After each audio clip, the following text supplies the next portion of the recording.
I'm Brian Kopp. I'm the professor of English and the academic dean here at Michigan Lutheran Seminary. I want to thank you for your interest in our school. And our task this morning, I will be explaining the MLS calendar, our different day cycle to our school, as well as the MLS curriculum, and some of the notifications that parents may receive regarding student performance. So let's take a look at it. The MLS school year is divided into 2 semesters. There are, the first semester has terms 1, 2, and 3. There are 6 terms per year.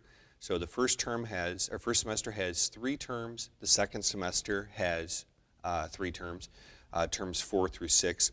The dates that are listed here on the slide are approximate, but this is approximately when you will expect to have your child in school. Next, the MLS school day, we begin at 7:50 in the morning. We have 2 classes in the morning, and then we go to chapel. Chapel is 20 minutes long. All of the class periods are 45 minutes long, though. You can anticipate lunch in either the 5th or 6th hour that's indicated here. And then the afternoon classes, this is a little different. We actually have a rotating schedule on our afternoon classes depending on which day in the cycle, and I'll explain what that means in the next slide. But the afternoon classes will meet on a different day. So period 7 on the first day will meet 7th hour, and then the next day that class would meet 8th hour, and then the following day would meet 9th hour, and it rotates like that every day through the 6-day cycle. Let's take a look at the 6-day cycle. Most traditional high schools have just a normal Monday through Friday schedule. MLS is a little bit different. We have a 6-day cycle, and we would term each day, day 1, day 2, day 3, etc., all the way down to day 6. We do this because it offers the greatest scheduling flexibility. We're able to get the most classes, and it yields the best learning for our students to be able to do this. So just to illustrate how this might look, on Monday would be, if say Monday is a day 1, then Friday would be a day 5. The following Monday then would be a day 6. The day after that, of course, would be day 1 again, so the next Tuesday would be a day 1. There are, of course, no classes on Saturday or Sunday. Classes will meet either 2, 3, 4, 5, or even 6 days of the cycle. It just depends on the class. Let's take a look at the different classes that are offered here, and we're going to look at them by department.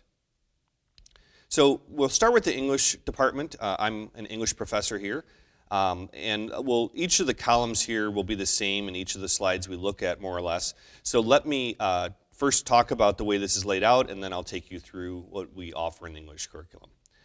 So we have each of the different years that a student will be at MLS, so freshman, sophomore, junior, senior. The course title and number is listed there. The R in brackets would indicate it's a required course. If it says O, then it's optional.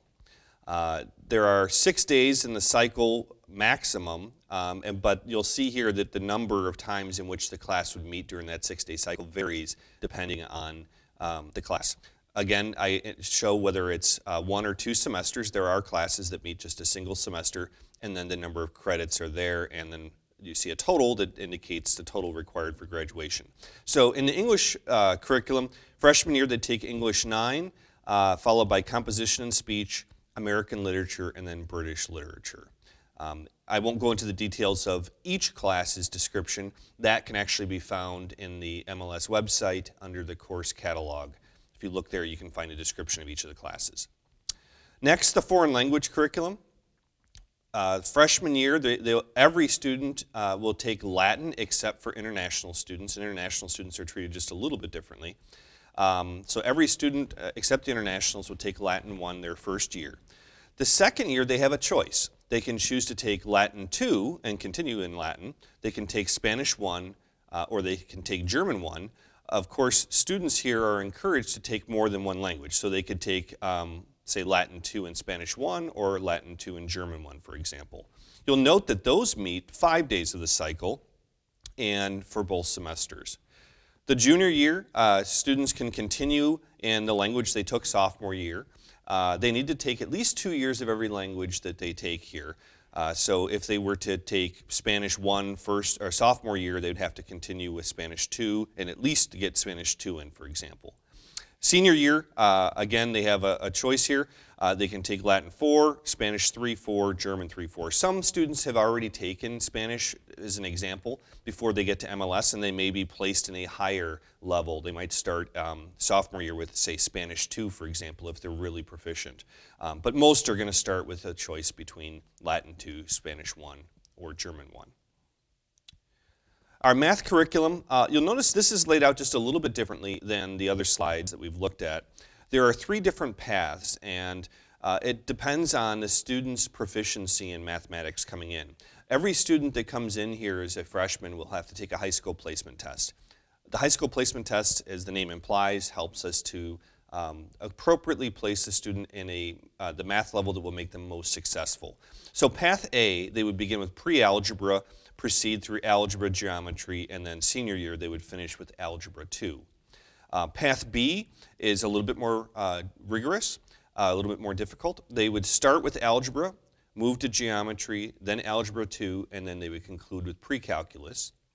And then lastly, the most advanced level, incoming freshmen would start right with geometry, go to algebra 2, then pre-calculus, and then AP calculus would be the last class. So there's not one that's better than another. It's just appropriately placing students in the level that will be the greatest likelihood for their success. The music curriculum, I have this actually divided into 2 different slides. So we have the freshman and sophomore on this slide, and we'll look at the junior and senior on the next slide. But in the freshman year, every student's going to take chorus. Notice the wide variance of times in the 6-day cycle that students will meet. Chorus meets 4 of the 6 days of the cycle, but music fundamentals, which is like a fundamental keyboarding class, is only going to meet 2 of those days. Piano and organ will meet 4 of the 6-day cycle, and they meet for 2 semesters. Sophomore year, all sophomores are going to take chorus 10. And they are required to take either piano or organ, and most will just take piano. Junior year, all juniors and all seniors are required to take at least 2 semesters of music, and many take more than that, but at least 2 semesters of music classes, and they can choose. They have a lot of choices. So the O indicates that it could be any one of these, but they do have to take at least 2 semesters of music. So someone might take, for example, concert choir and piano 11 their junior year. Some take, say, concert choir, piano, and band. It just depends on what their interest level is in music, but we offer lots of opportunities, and we try to make it so that they can take as many as they can in their schedule. So there's what we would call a music overload if someone wants to take in a large number of music classes.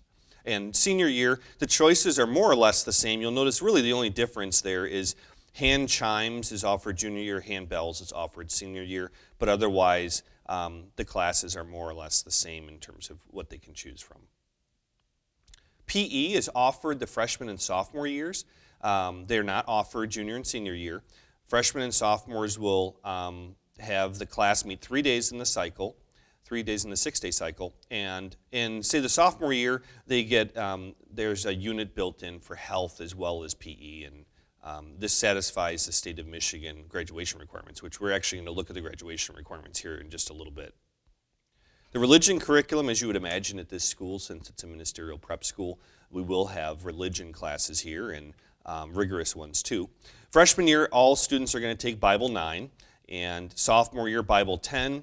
Junior year, and this is slightly different, everyone will take Bible Church History 11, but Church History 11-12, which is a different class, class number 304, is optional in one sense. They can take it either their junior year or their senior year, but they must take it one of those 2 years.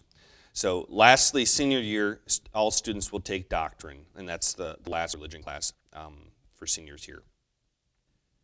Let's look at our social studies curriculum. Freshman year, all freshmen are going to take an entire year of World History 9 and 1 semester of geography.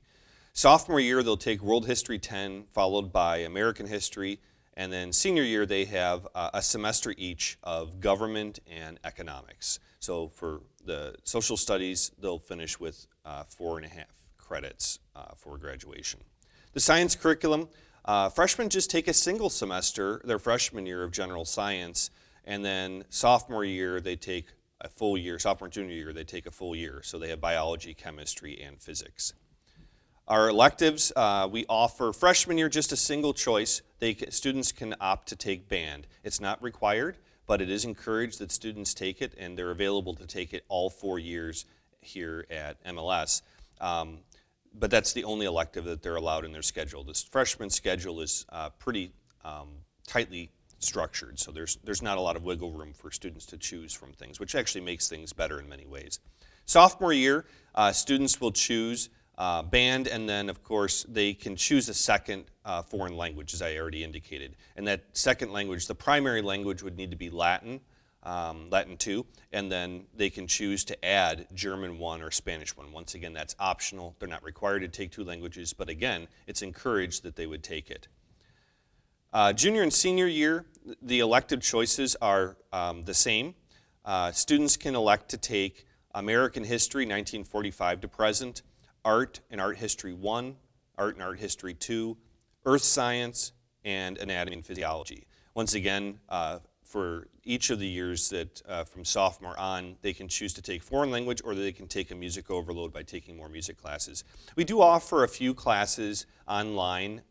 Currently, the 3 classes we offer that students can take through ALHSO, which is Area Lutheran High School online, are AP Psychology, AP Statistics, and Chinese 1 and Chinese 2.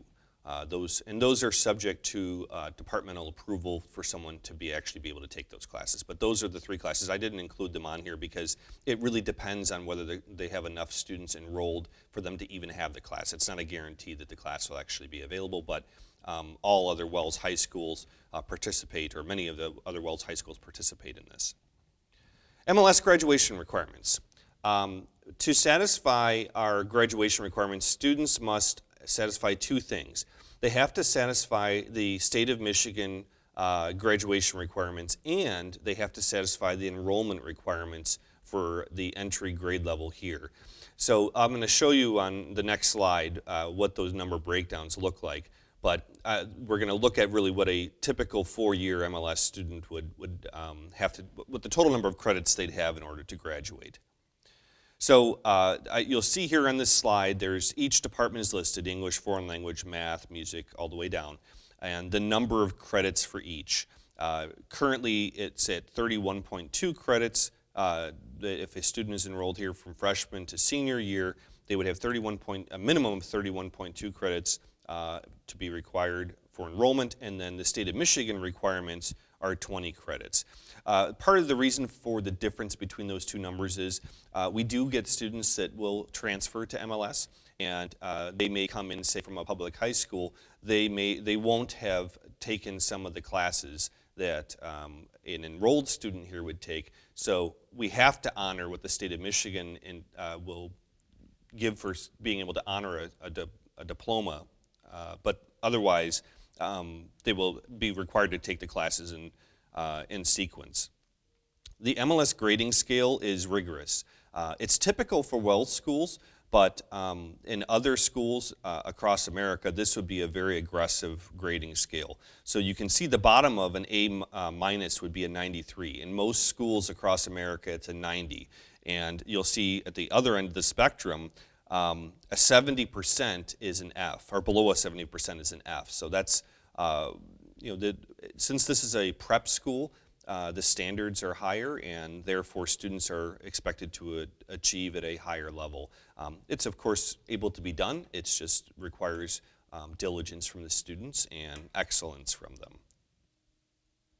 Student grade reports and notification. MLS uses an online SIS system. It's called a Student Information System. It has our grade book and our attendance and all of those sort of things that you would typically associate with teaching. We use one from a company called Infinite Campus. Parents can actually access online their students' grades 24 hours a day, 7 days a week. That's become kind of standard in this day and age. But one thing that I really like that we offer is email notifications to parents. Anytime a child is missing an assignment, by 4 o'clock that day, they will receive an email from their professor. Or if they have a failed assignment, and the assignment could be anything, a quiz, a test, a project, a worksheet, whatever, parents will also receive a notification. So parents are very much kept in the loop, which I know to parents that have their child living here in the dorm is really important. With 24-hour access, they could check it anyway, but it's nice to be able to receive those notifications and then have that conversation with your child if they're struggling. Or to celebrate a success, you can always look online and see the good grades that they're getting. Progress reports are available online at the end of every term, and report cards are available at the end of every semester. Academic help, we do offer any number of ways to help students that might be struggling academically. The person who's in the best position to help your son or daughter or guardian is the teacher, obviously. They can make appointments with the teacher after school and talk to them about any number of struggles they may have or how they might succeed in the class. On occasion, peer tutors are available. They would want to coordinate that with the faculty member in charge of the Academic Success Center. The Academic Success Center, we call it the ASC, it offers one-on-one and group academic counseling. One of our faculty members builds a relationship with the struggling student to better understand their needs, and they develop a plan on how they can be successful. Sometimes a student struggles simply because maybe there's some things in their academic background where they have deficiencies, and they just need some additional tutoring or help. Others simply just need help with self-management and time management and study skills, and we provide those through the Academic Success Center. But typically students will be placed into the Academic Success Center when we see that they're struggling through a term. A professor can refer them, and then they would get the help after school typically. I hope I've answered any of your questions about Michigan Lutheran Seminary. I'm sure I haven't answered all of them. Please feel free to contact me at the email address listed on the slide. And I want to thank you again for your interest in our school, and we hope to see you here.